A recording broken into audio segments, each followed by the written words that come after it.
human beings could no longer stop the Zionist military group of Israel. On October 10 local time, Reuters quoted United Nations sources as saying that the Israeli army opened fire on 3 positions of the United Nations peacekeeping force in Lebanon in southern Lebanon.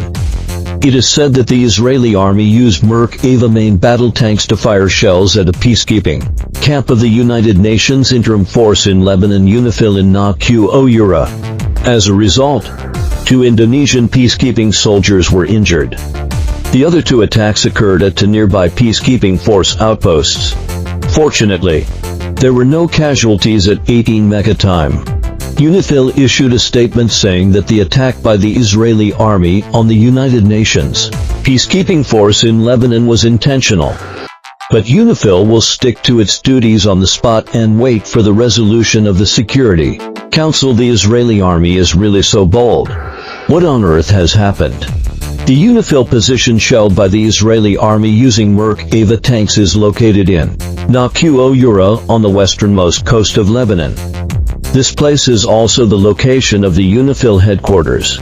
According to the military symbols on the map, UNIFIL is a division-level unit, and its directly subordinate units include units from Italy, Indonesia, Australia, Sri Lanka, Tanzania, France, etc., except for 1 Sri Lankan and 1 Indonesian infantry company. Most of the units are support, guarantee, command, and signal units from the perspective of Responsibility Area Division.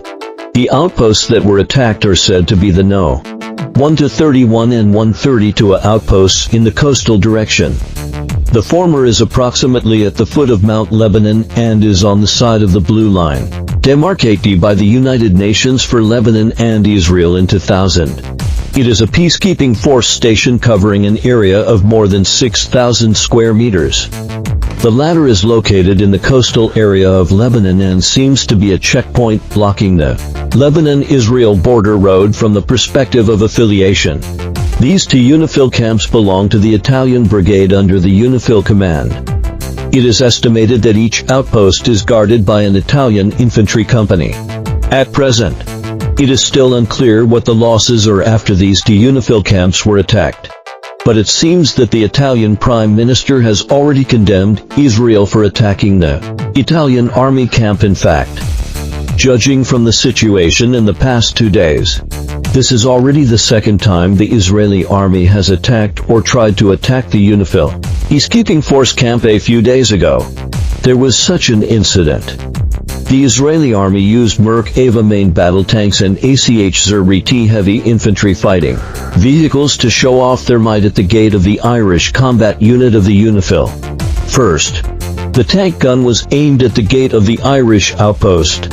Later, trenches and bunkers were dug outside the Irish force camp, trying to use the Irish peacekeeping force unit as a human shield. Judging from the area of responsibility of the Irish peacekeeping force, the headquarters of the Irish battalion of the UNIFIL is only deployed at the east of the middle section of the Blue Line, at the outposts numbered from 5 to 20 to 6 to 52.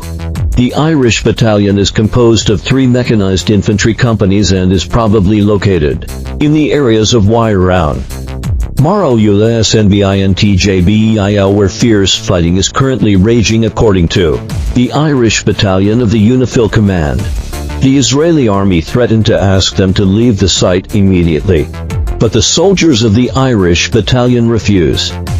After the Israeli army loitered outside the Irish peacekeeping force camp for a few days, they finally lifted the siege and left without driving the Irish force away from the site. Therefore, judging from the situation in which the Israeli army has touched the UNIFIL camps 3 times in the past few days, including surrounding the Irish force camp once, attacking the Italian force camp once, and directly shelling the UNIFIL headquarters in Naqoura, the general view from the outside world is that the Israeli army wants to force the UNIFIL to withdraw from the site and create favorable conditions for the Israeli army to advance in the direction of the Litani River. In particular, the attack on the UNIFIL headquarters in Naqoura and the outposts of 2 Italian infantry companies on the front line. The headquarters in Naqoura just blocks one of the few high-grade highways in the coastal area of Lebanon. Once the high-grade highway is captured, the mechanized corps of the Israeli army with an advantage can quickly rush northward towards the direction of the Litani River, and there is almost nothing in the middle that can pose an obstacle to the Israeli mechanized forces. Currently, the 146th Reserve Division of the Israeli Army is deployed in this area as for the encirclement and attack on the Irish peacekeeping force camp in the area of Aran and Maroulas in the Middle Road.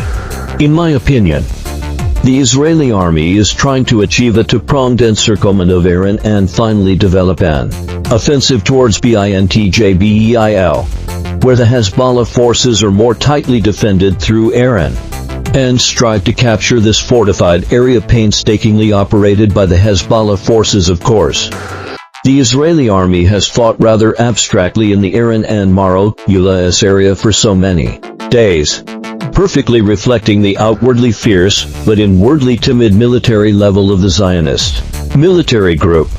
Here, the elite force of the Israeli Northern Command, the 36th Armored Division, with its 1st Golani Infantry Brigade and the 6th Infantry Brigade under its command, is in full swing.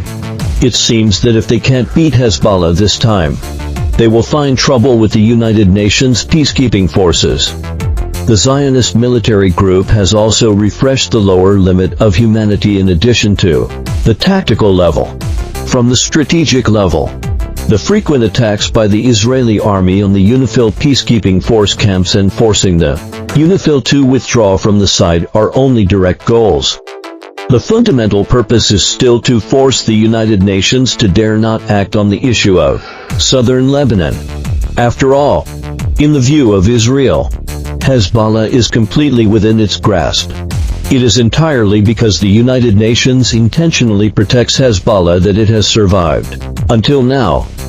As long as the United Nations is driven away, then the entire southern Lebanon, south of the Litani River, will fall into Israel's hands. Therefore, the more disrespectful the Israeli army is towards the United Nations now, and the stronger its performance when facing the UNIFIL, it will be extremely beneficial, at least in the view of the Zionist military group, for the envisioned northward advance of the Zionist military group, reaching the Litani River or even further north, bringing the entire southern Lebanon under Zionist control and implementing ethnic cleansing.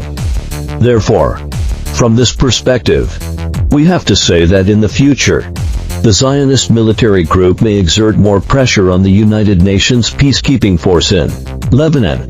In particular, problems are most likely to occur in the coastal area of Mount Lebanon where the offensive was launched recently, the areas of Aran and Maroulas, and the northern Galilee region at present. The Zionist military group still temporarily shoots and fires at the United Nations positions, and surrounds the UNIFIL positions and uses tank guns to intimidate. If it goes one step further, then perhaps the old scenario of accidental bombing will appear again. However, what gives us a little relief is that this time our peacekeeping force is not deployed on the front line, but in the depth of the mission area of the Italian Brigade.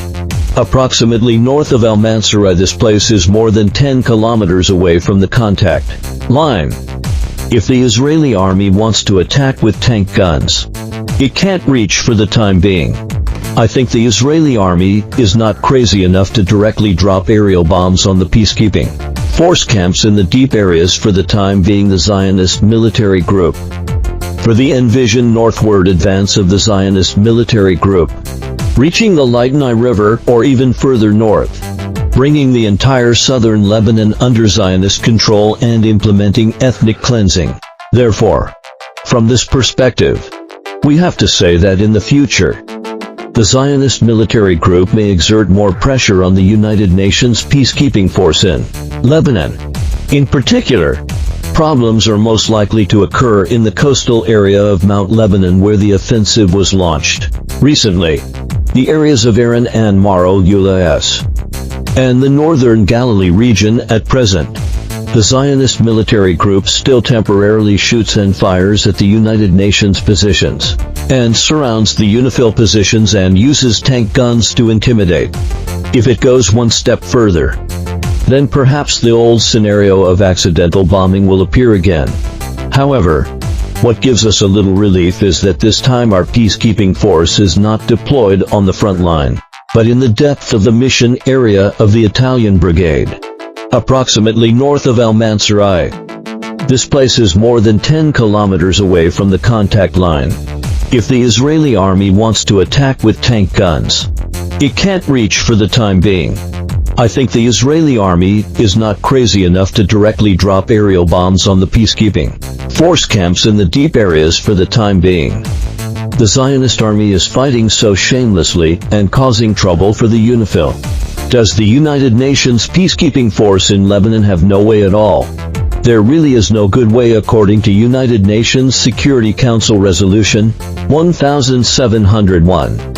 The responsibilities undertaken by the subordinate units of the UNIFIL command only require monitoring and stopping hostilities, assisting the Lebanese armed forces in deploying along the Blue Line in southern Lebanon, and providing humanitarian assistance in the direction of southern Lebanon. Resolution 1701 authorizes the peacekeeping force in southern Lebanon to take all necessary actions it deems possible to ensure that its area of operations is not used for any kind of hostile actions. However, on this all necessary actions, the peacekeeping force in southern Lebanon is restrained and only indicates that force can be used when, in specific circumstances, protecting the safety of civilians and United Nations staff. It requires people to take all necessary actions to ensure that there are no hostilities around the Blue Line, but it does not allow people to use force at will. They can only counterattack when being attacked. And this counterattack will undoubtedly be restricted by the United Nations Security Council, especially the United States, the great son of Zionism. So, I think we should stop thinking too much. The United Nations now only has the status of a rubber stamp in the direction of southern Lebanon. We can't really form some kind of United Nations force or something like that to take the initiative in attacking and drive the Zionist army back to its hometown, as Erdogan said, of course. If this is really the case, it can be considered that the United Nations force has finally played a positive role in history. For once, what we can do now is actually just hope that our peacekeeping force in Lebanon will not have problems. That's enough when writing here. The latest news in front says that we have expressed our stance at the United Nations, hoping that the Security Council will conduct an investigation into the attack on the United Nations peacekeeping force in Lebanon. Seriously. My first reaction when I heard this news is that our stance on Zionism is becoming clearer and clearer. This is of course a good thing.